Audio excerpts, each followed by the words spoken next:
Good morning, everybody. You got a brief welcome from Marie and some of her background. Welcome to the webinar today, Market Research for the Government Sector, presented by Marie Mishker, our PTech specialist.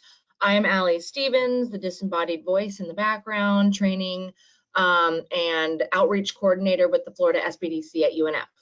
Friendly reminder, in case you are unfamiliar with us, we are part of a statewide network, and our mission is to help your small businesses grow and succeed.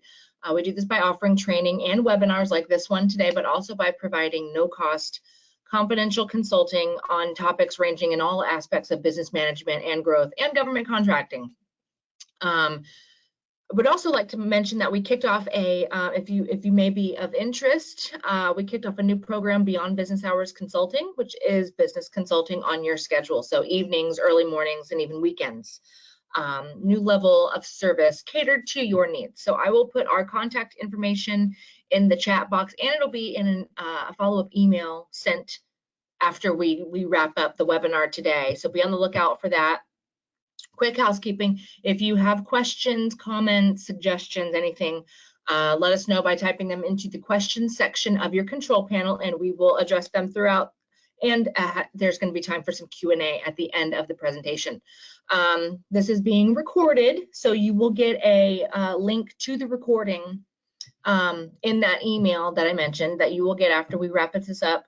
And I will also add to that the link to the video archive, our video library that Marie mentioned a little bit ago, to see some previous webinars that we've put on in the PTAC and government contracting topics, as well as everything that we've done over the past year.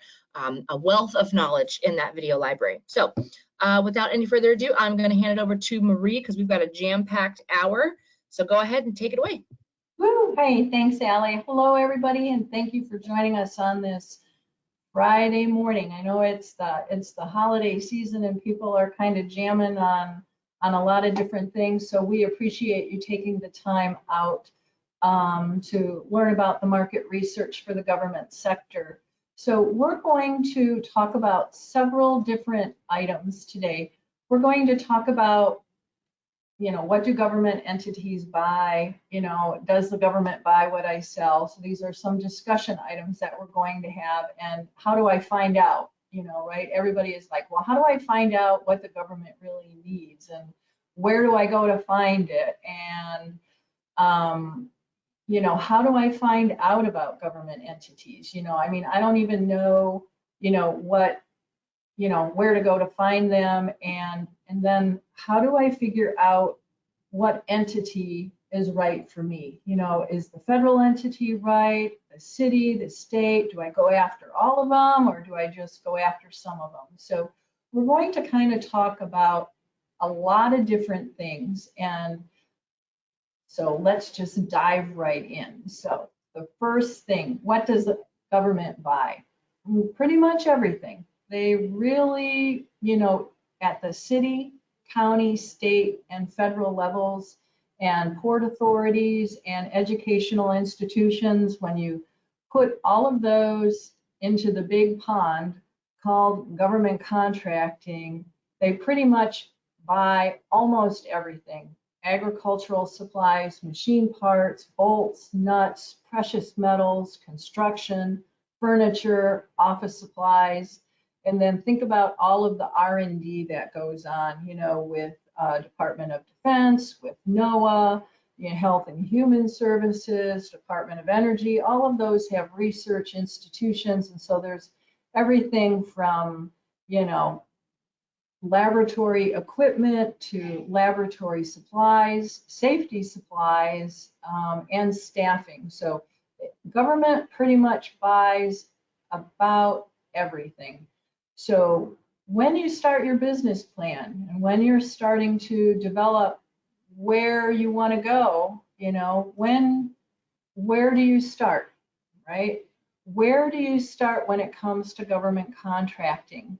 First of all, you need to know who you are, right? That's the question. So with the holiday season, everybody kind of ponders, who am I? What am I going to do, for the start of the new year? And so that's why, Gregory and I kind of picked this topic for this time of year, because this is the time of year that everybody sort of steps back and reassesses, right? Where do I want to go personally? Where do I want to take my business personally as well? You know, how do I want to grow my company? So where do you start? You need to know who you are as a company. You know, you need to know what it is you want to deliver and where you want to go, right? That ties back to what? Your business plan, right? Your financial plan in order to be able to sustain that.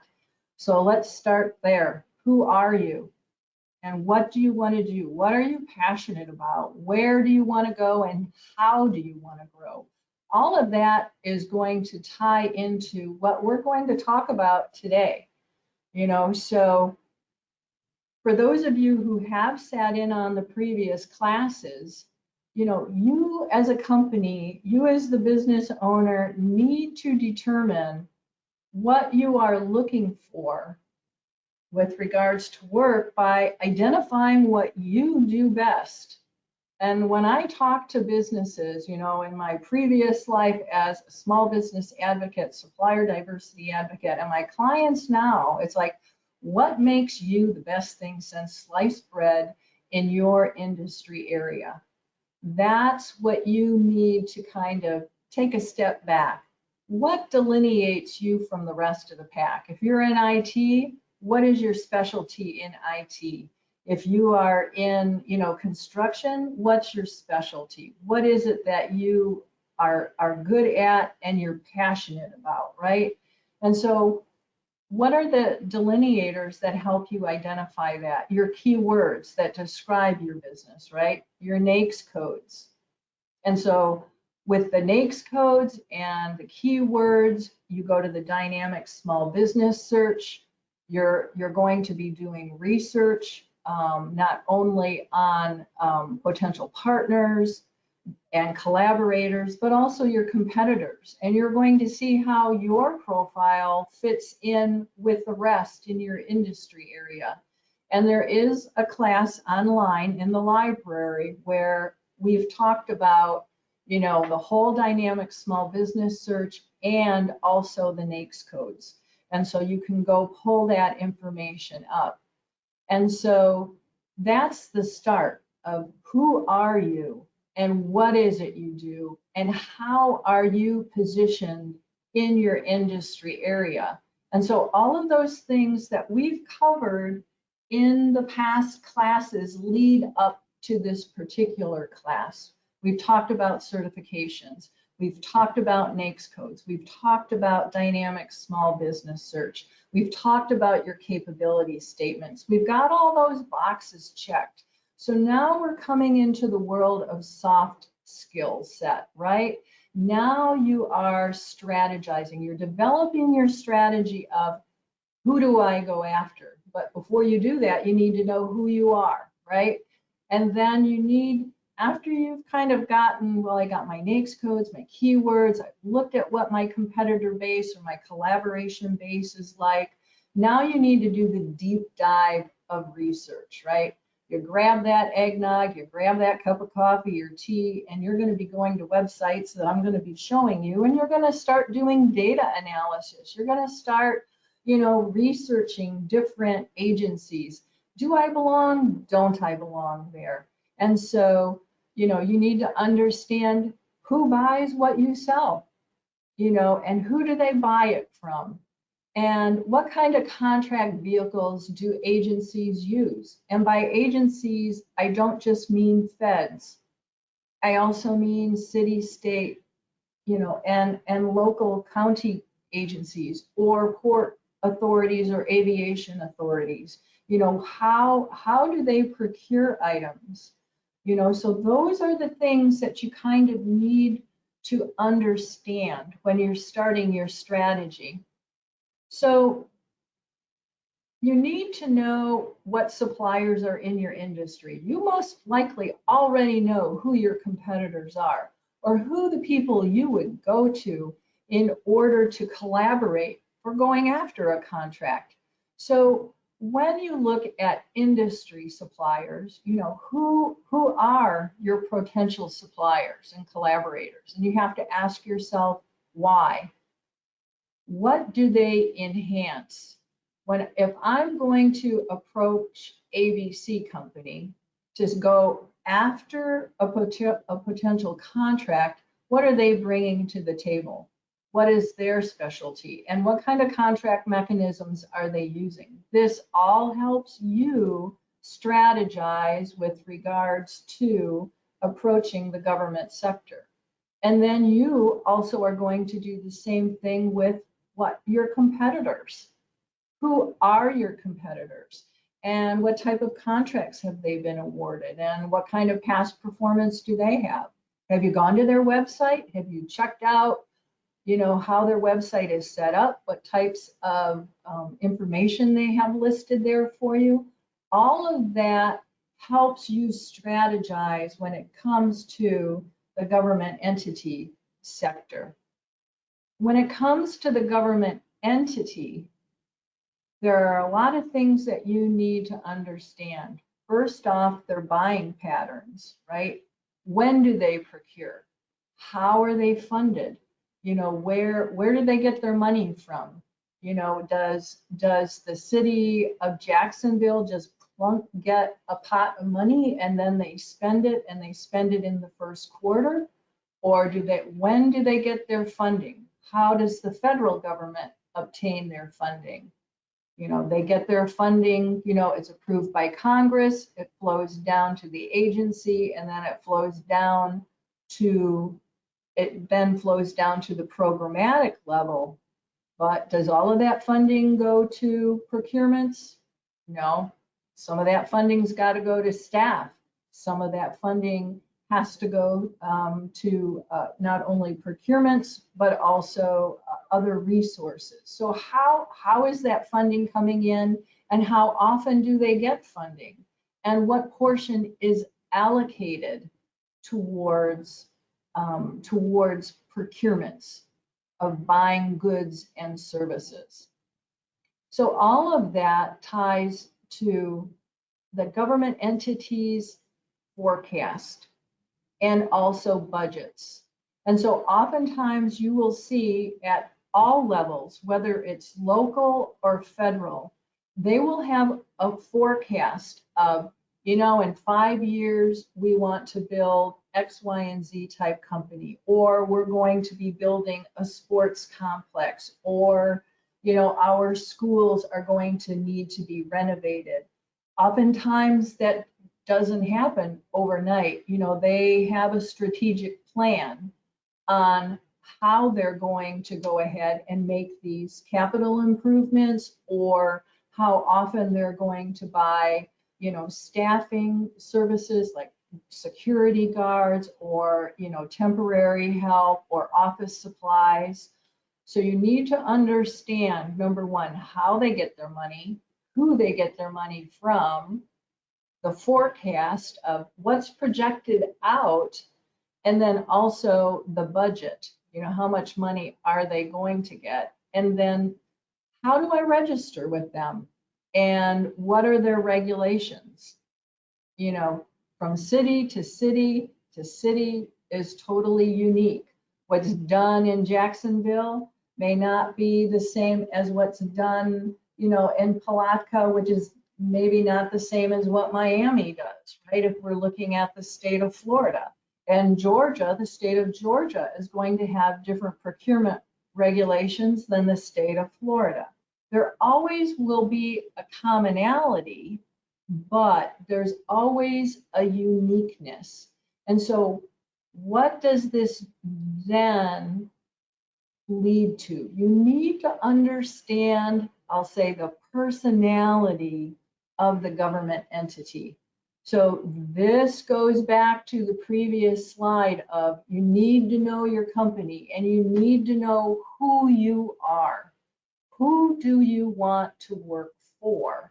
What are you passionate about when it comes to the programmatic level, as well as being able to provide a value addedness to whatever program or project the government entity is needing procurement, needing companies to help support them. So keep all of that in mind. So now we've talked about industry suppliers, who are our potential collaborators, who are our competitors, the government entities, who, how do they buy, the funding sources, the budget. Marie, you're throwing a lot at me at 10 o'clock in the morning. So where do I go? So there are several ways to discover what the government buys at all levels. And so this not only at the Fed level, but at the federal agency level. And I'm going to show you, and in this presentation, there are the links. So I don't want you to be freaking out like, oh my gosh, Marie's flying through these websites, because I'm going to take you to the websites and just give you a little bit of a flavor of the websites. And then remember, it's your tea, coffee, eggnog time over the holiday break, right? You're going to go out and start searching and playing around and seeing, and learning about all these different kinds of agencies, right? So there are several ways to go ahead and discover what the government buys and what it is they're looking for. And we're going to go to the websites. So, there's sam.gov. There's also the local government sites, USA Spending and Acquisitiongov. And so I'm going to show you those in just a moment.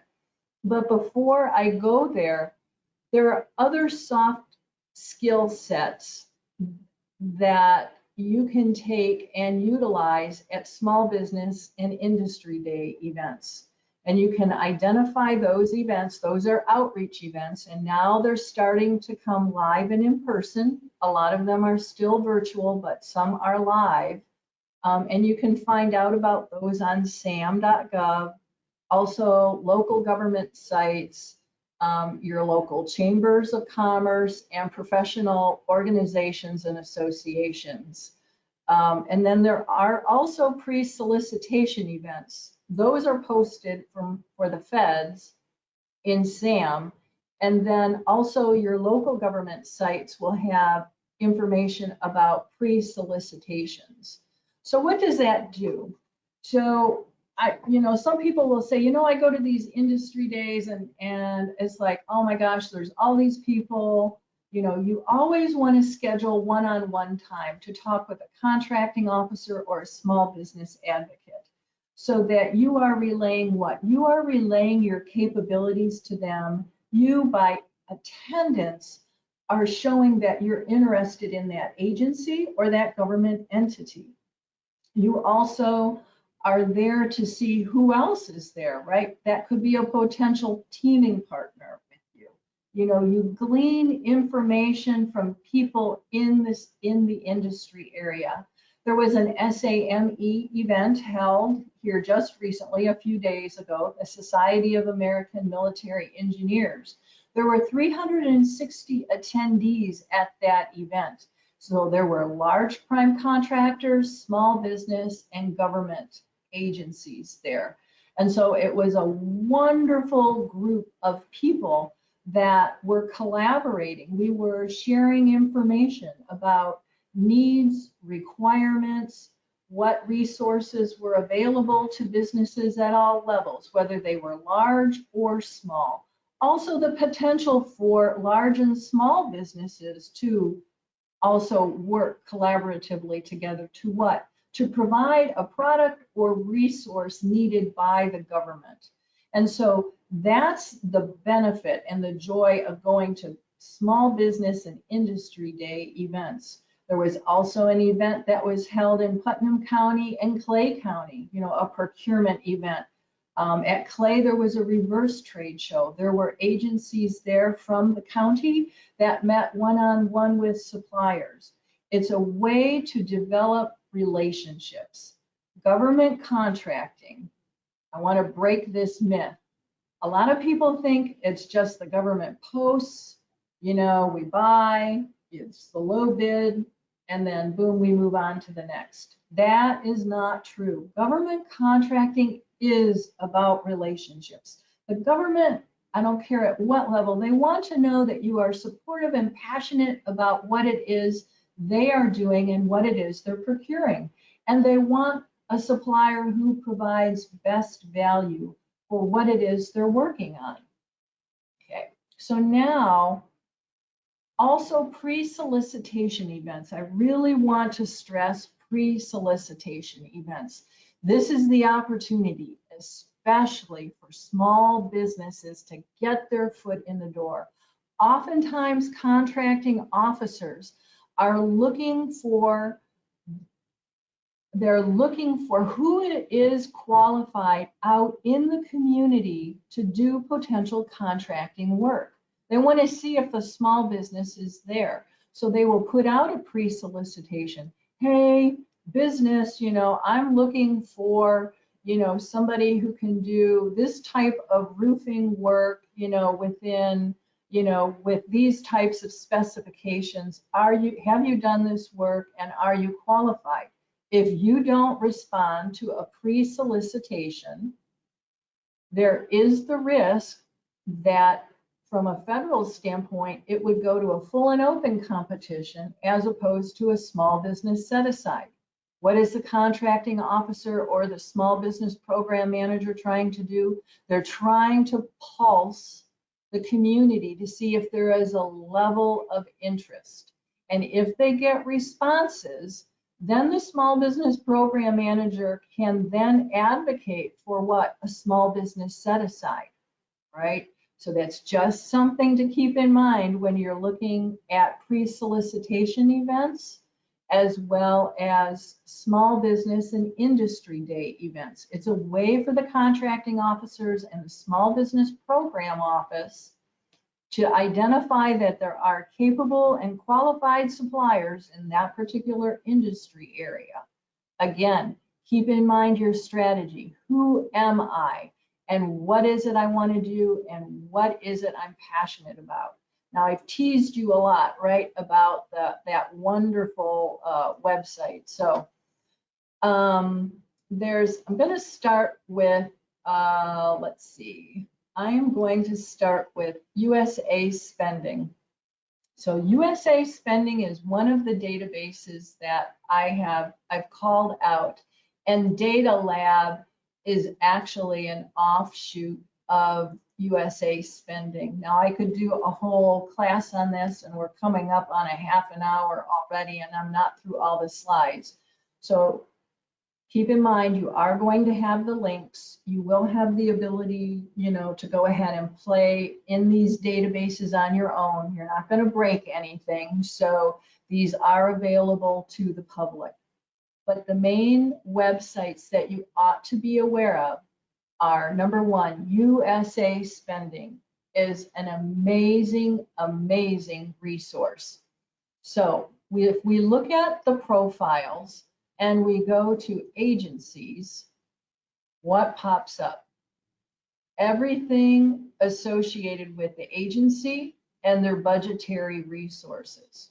Whoa, and then their congressional justification of the budget. Keep in mind, from a federal standpoint, all budget dollars are approved by Congress and then flowed down to the agency. And so you will see who your big hitters are with regards to funding dollars. So now the strategy then becomes, I often get the question, do I go after the agencies that have the biggest pot of money? Maybe yes, maybe no. Again, it goes back to who are you as a business, right? And what do you want to do? Who do you want to work for? And what is the personality of that agency? So those are things that you need to keep in mind when you start approaching different agencies. So I'm just going to click on Department of Defense because we have a lot of DoD contractors here in the area. And so this is the obligated amount. Their website, if you wanted to go to learn about DoD, this will take you right to their website. And then now here's a wonderful breakout, right? Contractual services and supply. And then they have allocated 33%, almost 34% is for personnel compensation and benefits, acquisition and assets. So this tells you how much is actually going to be procured as opposed to grants, other, and unknown object type, right?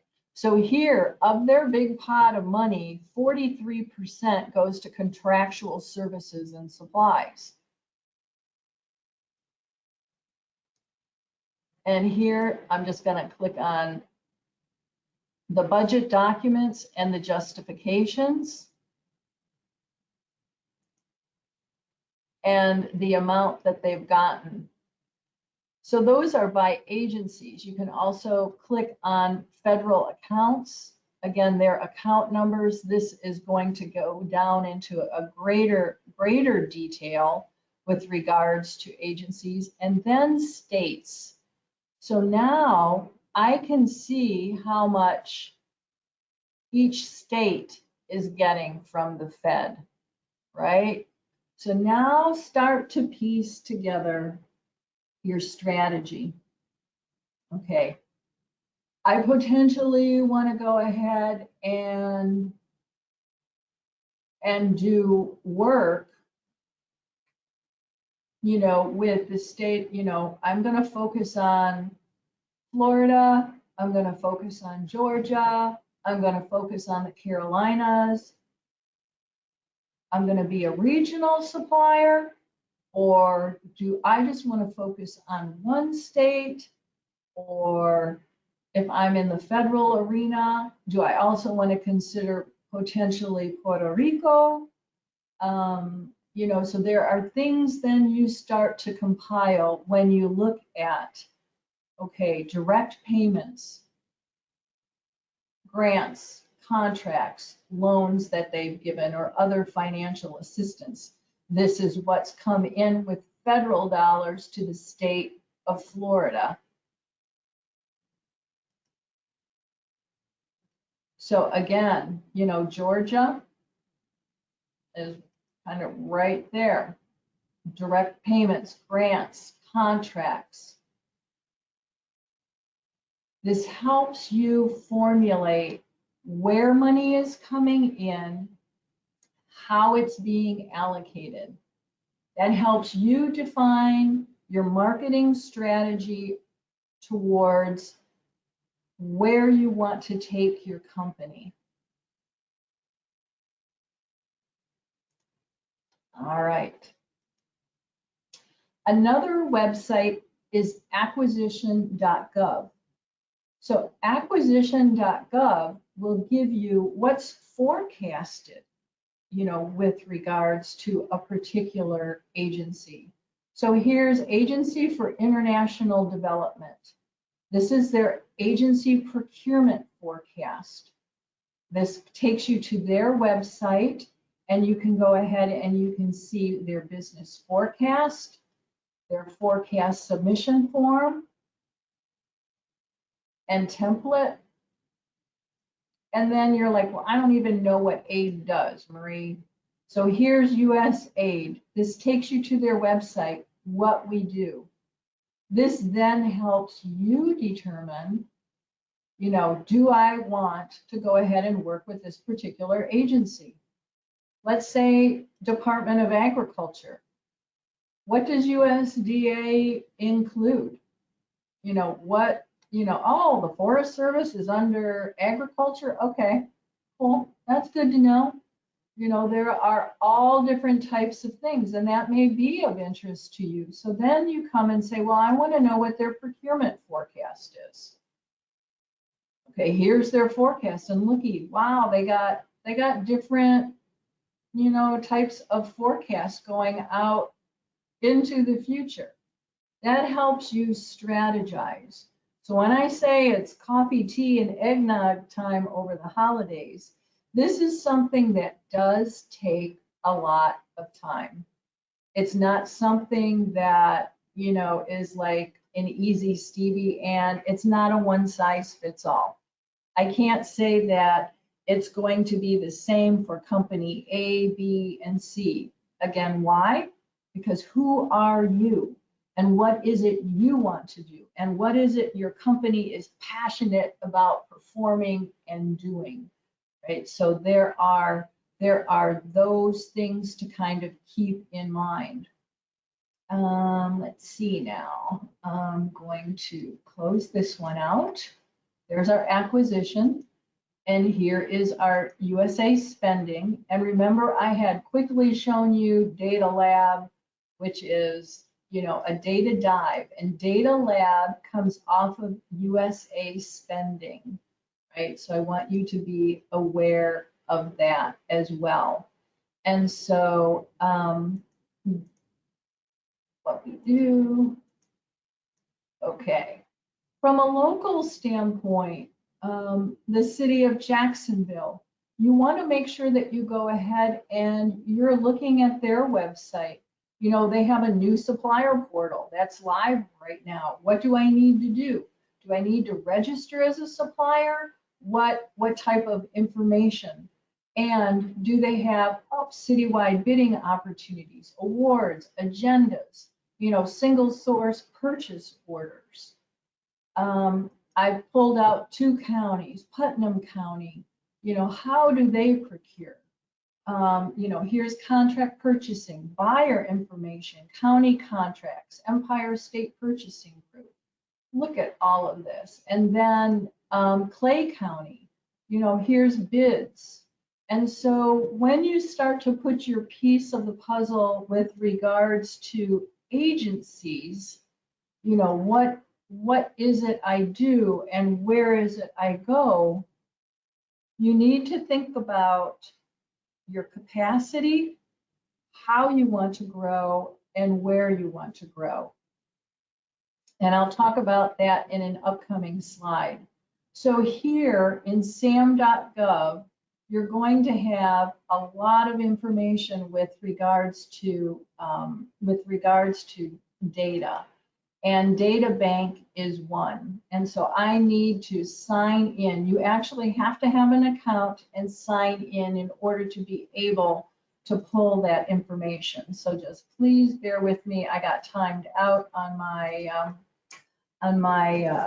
website here. So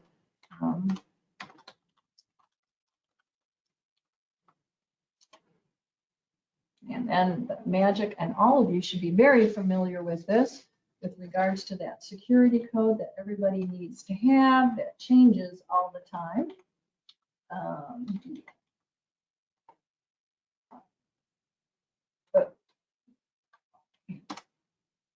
Okay. Huh. Okay. So at the main home page, what I'm going to do is I'm going to go to data bank, and I have just selected contract data, and this again is very high level. I want you to see the flavor of reports that are here. So there are 37 reports, awards by contract type, so who's gotten awards, bundled and consolidated, by American, competition old, and it gives a description of the different types of reports. Orders referencing, national, local, funding, other transactions, and unique vendors, sustainability. You can also do administrative. I don't have the admin access, as well as you can create ad hoc reports. And then there are static reports as well. So these would be, you know, department goals for, you know, small business goaling by fiscal year, the top 100 contractor reports as well, and federal procurement reports. So there's a lot of information that is housed here. The other thing is a recap, because we may have some newbies here, because I did talk about industry days and small business days. Keep in mind, any Fed is going to post that here at sam.gov, right? So industry days, very important for you. You're going to come to all domains. And so industry days, small business events are tied to what? They're tied to contract opportunities. So that is your domain.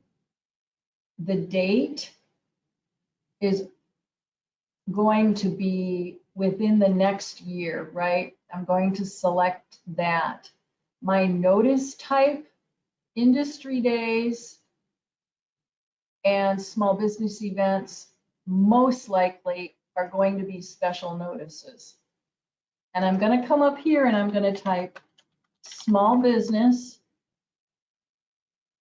So here you're already starting to see a veteran small business conference, a DOD. Look at this. This is, let me call this one out to all of you peeps. This is an amazing opportunity. Small business event, DOD, the Office of Small Business Program Manager, the OSDBU director for small business is going to be having an event. And guess what? In conjunction with one of our state senators, Janet Cruz, we're hosting a virtual small business event. I would highly recommend you attend this, because they're going to talk about requirements and what they're looking for in with suppliers. So let's go back. You can go ahead and you can scroll through and you can see. So by attending these, what does it do? When you attend these events, even virtually, you're getting what? You're getting a flavor for the type of personality the agency has and whether or not you even want to work with them. You know, there are some companies I know that do not want to work with anybody that deals with nuclear weapons. I totally get that. You know, you may have some personal beliefs that there are certain agencies you want nothing to do with. Well, you know, you can just eliminate those, right? And then there are other agencies that you may be very passionate about. Maybe you want to work for FEMA because you want to help, you know, with emergency response. Maybe you're passionate about working overseas, so maybe US aid would be a good fit. You know, perhaps you want to ensure that there are, you know, health services provided remotely, and so Health and Human Services, or children, you want to work with Department of Education.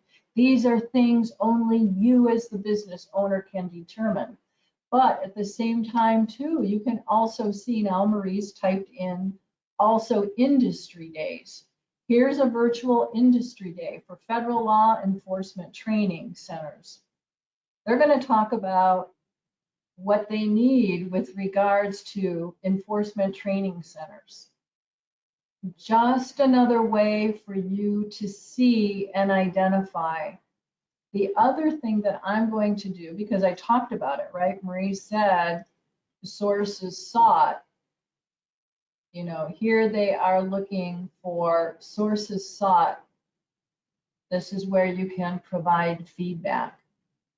So I know I've flown through all of these things. You know, you got sam.gov with all this wonderful data. You have USA spending. You have acquisition.gov. And now don't forget about, you know, I've just called out a few counties and just the city of Jacksonville.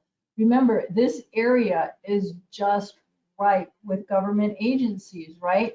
We have the Jacksonville Port Authority. You have aviation here, you know, and not only the military, but, you know, so there's a lot for you to focus on and kind of figure out where it is you want to go and how you want to set up your strategy for who you go after with regards to government contracting.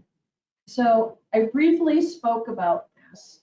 when we were going through the websites. Which government entity? Oh my gosh, Maria just threw so much at me. What am I, do you go after the city, county, educational institutions? I didn't even talk about those yet. You have the whole school system, not only, K through 12, but then you have the university systems here in the state. Then you have the state itself, utilities, the port authorities, aviation authorities, and federal. So now it becomes, now the little light bulbs are popping off. Oh, I know why my SBDC small business consultant was telling me why I need to have a business plan and a long-term strategy, because this all helps you know how you want to grow and where you want to grow. Things that are critical for you to consider: your capacity. What type of capacity? If you are working commercially already, what type of capacity do you have in order to enter into another sector? Do you have that capacity? How do you want to grow? Where do you want to grow? Do you want to stay totally within the state of Florida? That's your choice.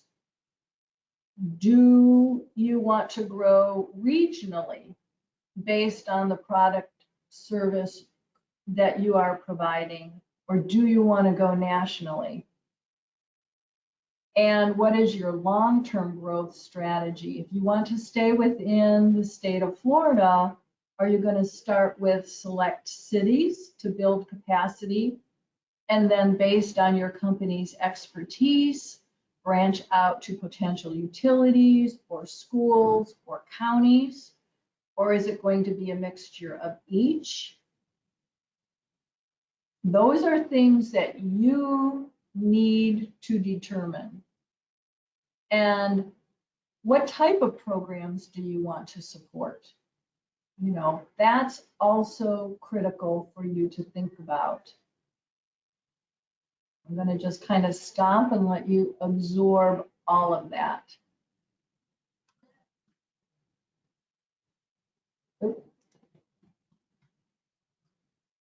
Some of my thoughts as we're coming up on our hour has gone by very, very quickly. So these are kind of Marie's kind of coffee clatching thoughts for you all. One size does not fit all, right? When you're going through dynamic small business search, or you're looking at your competitors, or you're looking at people that you can potentially team with, they have a different business strategy, right? They're doing their own thing. So you really need to know who you are, right? And what is your company's vision and mission and purpose, right? This is what I want to do. This is what I'm passionate about. And this is how I want to grow. Right? The other thing, whether you're commercial or whether you're government, you always have to be able to perform your deliverables, right? That's critical. That means on-time delivery, meeting quality standard, and you're providing your product or service at a fair and reasonable price. I'm going to, and I kind of teased a little on this in the beginning of our class, it is about relationships. Government contracting is about relationships. And it is about customer service. The government entity, whether it is local or federal, want to know that you want to work with them, that you will provide a quality product and service.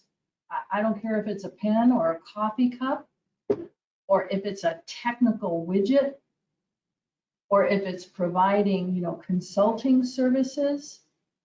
They want to know that you are passionate about ensuring their programmatic and mission success, right? And so it's all about meeting the mission requirements, about it being successful, and that you are as passionate about reaching that success as they are. You know, the contracting officers are human, just like us.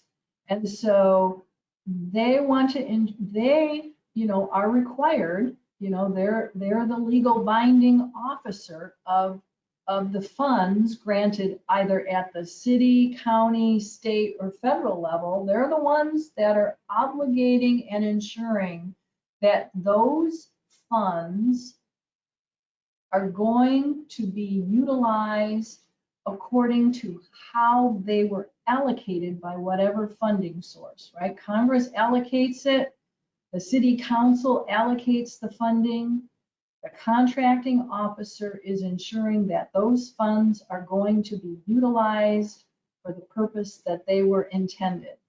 And they are obligating those funds to a supplier that will provide best value in ensuring that that product or service is carried out. Right? So they have the responsibility of ensuring that the money they've been charged with in obligating is going to a capable, qualified supplier that meets on-time delivery, quality standards at a fair and reasonable price. So those are thoughts. Those are just kind of closing thoughts as you start reviewing all of these different websites and going through you know, your strategy on who you're going to target and how you're going to target.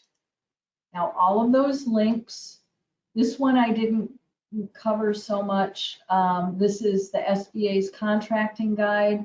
They will have, you know, everything about, you know, government contracting. They will also list links to, you know, the contract data website at SAM and USA Spending. Here's the acquisition strategy. For those of you who have not sat in on the dynamic small business search class, it is online, but here's the hyperlink also for that research as well. And so my contact information here at the University of North Florida. And then Allie, we have 9 minutes for questions. I know I've kind of thrown a whole bunch out there, you know, for everyone, and they're absorbing a lot, I'm sure. Yes, well done. Yes, there's lots of information. We'll give folks a second to type their questions, and if they have them, people might just be waiting for the recording so they can rewatch all this information. While we wait on anybody to ask their question, I did want to say that Matt in the crowd offered you a piece of advice for your shark tooth hunting from the beginning, mentioned the North Walkover in Ponte Vedra Beach or Michler's Landing, which I will confirm Michler's Landing is a gold mine of shark's teeth. Okay, thank you, Matt. Very important stuff. Right. Yeah, still none coming through. Like I mentioned, this recording will be forwarded in the email that will go out in about an hour. You will have a link to the recording so you can reference back to anything that Marie has mentioned throughout the presentation. Contact and follow-up information will be sent out in that email. If you want to make an appointment with Marie, you'll be able to do so, and contact us for just general business questions, all the above. You will be able to do so from that follow-up. Okay, we got a question here from Paige. I own a, I don't know if this is lingo that I don't understand. So a 3PL and 4PL logistics freight broker. Where is the market research for a firm like this? For logistics, I would. I don't know if 3PL and 4PL mean something to you. Logistics and freight broker. Okay, so if you are in logistics and freight, I would potentially,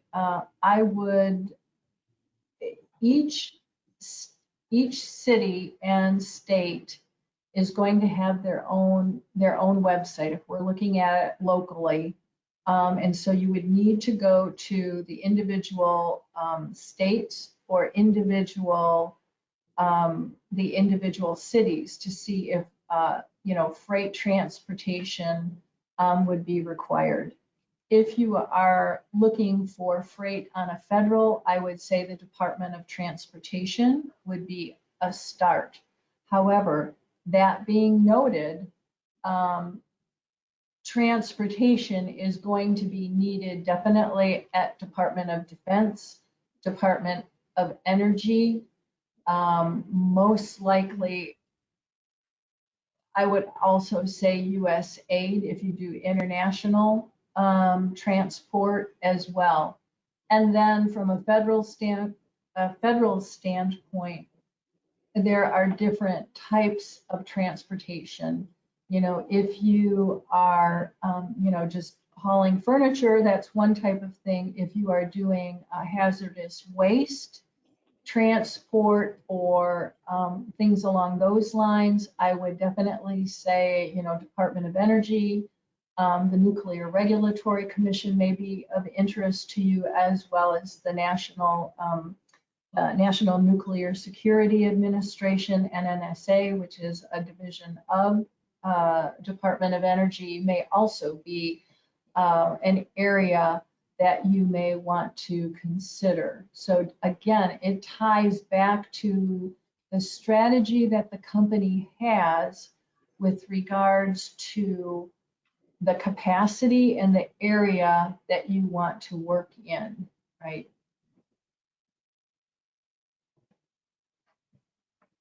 Awesome. Thank you. She did say yes, we move freight on flatbed trucks and dry vans and refrigerator trucks. Okay, awesome. Thank you. Well, I hope that answered your question, Paige. I'm not seeing any more coming in. So Marie, I think we might be able to call it a day. Final offer to type in your questions quickly. Go back really quick just so that they see the helpful links, and you all will be getting copies of the slides, and then just kind of going back through really quick. That's it. Yeah, awesome. Well, thank you, everybody. Thank you, Marie, for an full jam-packed presentation today. Everybody, thank you for joining us on our last webinar of the year as we round down for the holidays. Thank you, everybody, and we hope to see you in the new year. Yeah, thanks, everybody, and have a great weekend. Okay, thank you. Bye. Bye.